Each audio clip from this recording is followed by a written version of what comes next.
দুইটা ভয়ঙ্কর পাপের কথা বলে দেই। এই দুইটা পাপে যারা আসক্ত হয়ে আছে তারা তওবা করে ফিরে আসলে পরেও সারা জীবন তাদেরকে এটা সাফার করতে হবে। কথা বুঝতে পারছেন না?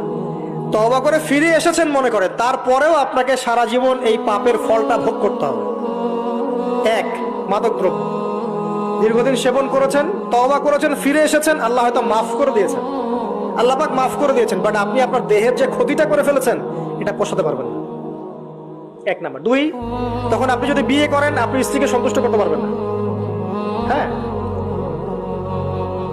দুই নাম্বার হচ্ছে এই যে গোপনে যুবকরা যে পাপটা করে, মাস্টারবেশন, যেটাকে আমরা বলি হস্তমৈথুন, এই পাপ যেসব যুবকরা করছে বা করে, এবং অ্যাভেলেবেল এই পাপটা সবাই করে, কারণ এখন পর্নের যুগ, পর্ন দেখলে তো আর কোনো উপায় নাই, তখন তো এই পথেই যেতে হচ্ছে, নিজের উপরে নিজেকে জুলুম করতে হচ্ছে।